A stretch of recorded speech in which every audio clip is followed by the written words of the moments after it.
25 سال اوورسیز میں دن رات محنت مزدوری کر کے 4 پیسے جمع کر کے گھر بھیجنے والوں کے ساتھ 15 منٹ میں یہ ایک اوورسیز کا آپ کو میں بتا رہا ہوں، گجرانوالہ کا رہنے والا ہے۔ 15 منٹ میں اس بیچارے کی دنیا اجڑ گئی۔ 25 سال سے یہ گھر والوں کو ان کا خرچہ پورا کرنے کے لیے کس طرح خرچے پورے ہوتے ہیں پردیس میں، کس طرح کام ہوتے ہیں، یہ کوئی ہم سے پوچھے۔ اور جب وقت آیا پھل کھانے کا کہ کوئی 4 پیسے بن گئے ہیں، گھر بن گیا، سب کچھ ہو گیا، اور 15 منٹ لگے، ساری کی ساری دنیا ہی اس کی بیچارے کی اجڑ گئی۔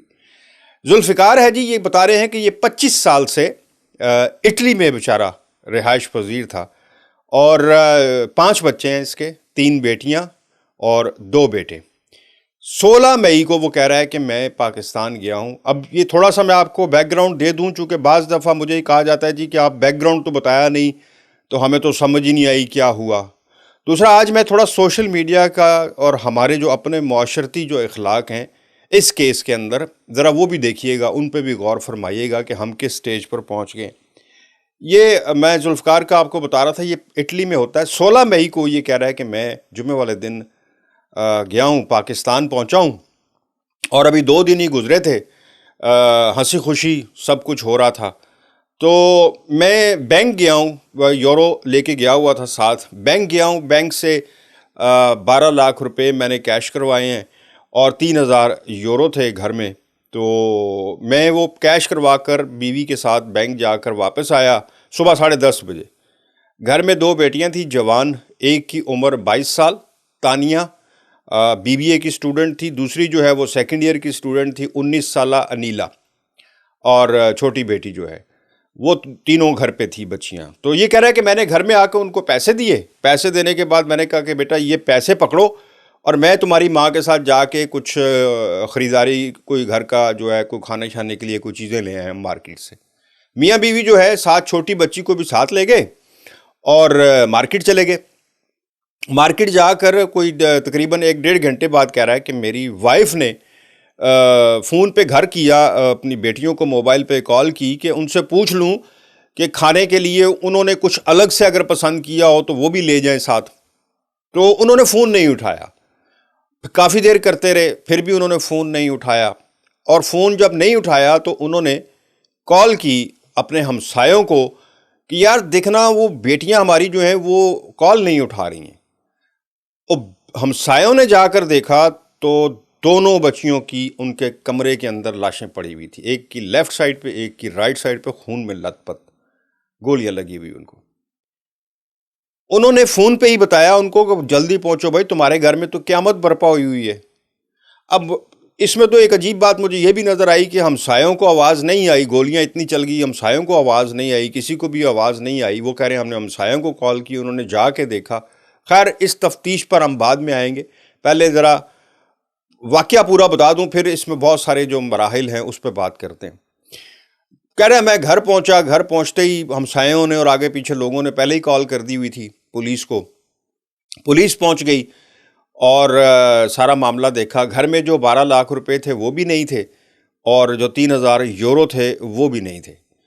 اس کے بعد پولیس اپنی تفتیش وغیرہ کر رہی تھی، پوچھ گچھ کر رہی تھی، تو اچانک ذوالفقار کو پولیس کو یہ بتایا، اچانک تو نہیں، مطلب اس نے بتایا کہ میری تو کسی سے کوئی دشمنی نہیں، میں تو ابھی کچھ دن پہلے ہی واپس آیا ہوں اٹلی سے، اور 25 سال سے میں وہاں ہوتا ہوں، میری کسی سے کیا دشمنی ہوگی۔ لیکن اب یہ سنتے جائیے گا، اس میں بڑا اہم موڑ ہے۔ یہ کہہ رہا ہے کہ 2024 میں مجھے پتھر کے ساتھ پرچی لگی ہوئی میرے گھر میں کسی نے پھینکی کہ ہمیں 25 لاکھ روپیہ دے دو ورنہ ہم تمہیں بھی اور تمہارے بچوں کو بھی مار دیں گے۔ وہ کون ہے؟ کہہ رہا ہے مجھے نہیں پتا وہ کون ہے، یہ میں نے خود سٹیٹمنٹ سنی ہے اس کی آڈیو ویڈیو۔ تو اس نے کہا کہ جی میں نے ان کو نہیں جانتا کہ وہ کون لوگ ہیں، میں نے پولیس کو اطلاع دی کہ جناب یہ دیکھیں میرے گھر میں، پھر کچھ لوگ آ کر 2024 میں اس کو دھمکیاں دیتے تھے گھر کے سامنے کھڑے ہو کے کہ پیسے دے دو ورنہ تمہارے ساتھ یہ ہو جائے گا، تمہارے ساتھ وہ ہو جائے گا۔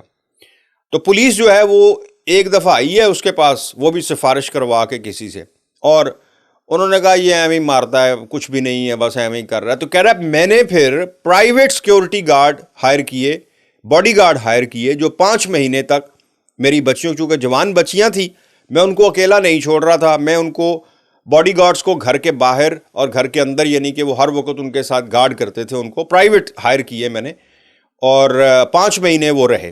لیکن جب میں واپس آیا تو میں نے ان باڈی گارڈز کو ہٹا دیا کہ چلو اب میں آ گیا ہوں تو میں اب کچھ عرصہ رہوں گا. میں گھر بنا رہا تھا، نیا گھر بنا رہا ہوں، تو میں نے ویسے ہی لمبا رہنا ہے، تو چلو کچھ عرصہ جو ہے ان کے ساتھ میں بچیوں کے ساتھ اب رہوں گا. تو بڑے اچھے دن یہ 2-4 تو گزرے ہیں، بڑے اچھے دن گزر رہے تھے. اسی دوران جب یہ اتنا بڑا قیامت اس کے ساتھ برپا ہو گئی تو اس نے پولیس کو یہ بتایا کہ میرے ساتھ 2024 میں بھی یہ ہوا ہے، اور مطلب یہ نہیں ہوا، مجھے دھمکیاں آتی رہی ہیں. اور پولیس کو وہ یہ کہہ رہا ہے کہ اس 2024 سے اس کی تفتیش کی جائے. دوسری، اچھا اب بات کرتے ہیں اس بات پر کہ اس کیس کے بہت سارے پہلو جو نظر آ رہے ہیں، اور ہم نے پہلے ہی سوشل میڈیا پر جو اس کی ویڈیو دیکھی، کہنا میں نے نیچے کامنٹ پڑھے لوگوں کے، کوئی کہہ رہا ہے یہ خود ملوث ہے، یہ اتنے اعتماد کے ساتھ کھڑا ہے، اتنا اعتماد کے ساتھ کھڑا ہے، باپ اس موقع پر تو اس کو رو رو کر نڈھال ہو جانا چاہیے، تو یہ اتنا اعتماد، کلف والا سوٹ پہنا ہوا اس نے. اب بھائی میرے خدا کا واسطہ ہے یار، خود سے ہی جس پر اتنی قیامت گزر گئی ہو، اس کے پتہ نہیں کیا اس کے اندر کے حالات ہوں گے، اس کے اندر کیا چل رہا ہوگا ذہنی طور پہ، پتہ نہیں وہ اپنے مائنڈ میں بھی ہوگا نہیں ہوگا. کلف والا سوٹ آپ نے کدھر سے دیکھ لیا؟ سفید سلوار قمیض پہنی ہوئی، کون سا کلف والا سوٹ پہن لیا اس نے؟ کون سی اس کے اوپر تریاں لگی ہوئی ہیں؟ کون سے اس کے اوپر آپ نے دیکھ لیا گوچی کا پرفیوم لگا ہوا ہے؟ کچھ بھی نہیں تھا. وہ اعتماد میں اس طرح تھا کہ بوکھلایا ہوا تھا، مطلب رو نہیں رہا تھا. اب اگر آپ اس کو نہ رونے کو اعتماد کہتے ہیں تو پھر آپ جو مرضی نام دے دیں. لیکن ایسے جس کیسز میں، پہلی بات تو یہ کہہ رہے ہیں ڈکیتی کا رنگ دینے کی کوشش کی اس کیس کو. یہ بات چونکہ میں نے بہت عرصہ کرائم کور کیا، ڈکیت جو ہوتے ہیں نا جی، وہ صرف پیسے کے لیے آتے ہیں. بندہ وہ اس صورت میں ان کے لیے ناگزیر ہو جاتا ہے فائر کرنا یا کسی کو مارنا جب ان کے گلے پڑ جائے کوئی، اور وہ جان نہ چھوڑ رہا ہو تو وہ اپنی جان بچانے کے لیے اس وقت یہ کام کرتے ہیں.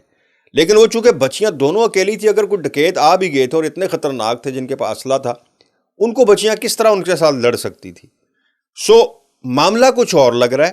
اور پیسوں کا بھی ان کو پتا تھا. وہ پیسے بھی کہہ رہا ہے کہ میں صبح گیا ہوں 9:30 بجے، 10:30 بجے واپس آ گیا ہوں، 10:30 بجے آ کے میں نے پیسے دیے اور 11:45 بجے میں گھر سے نکل گیا ہوں. تو کسی کو یہ ایسی وارداتیں ہمیشہ بہت قریبی ہوتا ہے. میں یہ نہیں کہہ رہا کہ باپ اللہ نہ کرے وہ ہی ہوگا، لیکن یہ بہت قریبی کوئی لوگ ہوتے ہیں جن کو پتہ ہوتا ہے کہ گھر میں آج اس وقت پیسے لے کے کوئی آیا، اور اسی وقت انہوں نے وہ واردات کی اور اس کو ڈکیتی کا رنگ دینے کی بھی کوشش کی، فائدہ بھی اٹھایا.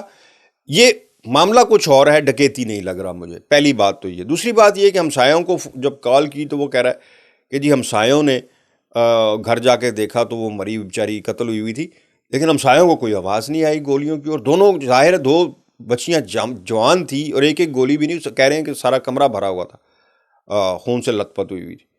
تو اب باہر ہے، اب بڑے ہائی لیول پہ اس کی تفتیش شروع ہوئی ہے، لیکن ایک اوورسیز بیچارے کی دنیا کہہ رہا ہے کہ ساری زندگی محنت کر کر کے، اور جب کھانے کا بچیاں جوان ہوئی، سوچ رہا تھا اب ان کی شادی کریں گے، یہ کریں گے وہ کریں گے، اور اینڈ پہ میرے ساتھ یہ ہوا. لیکن سب سے زیادہ اس میں مجھے غصہ اس بات پر آیا کہ جو 2024 میں اگر اس نے پولیس کو اطلاع دی تھی کہ مجھے اس طرح کی دھمکیاں مل رہی ہیں، اس پر بڑا سیریس اس وقت ایکشن ہونا چاہیے تھا، لیکن نہیں ہوا.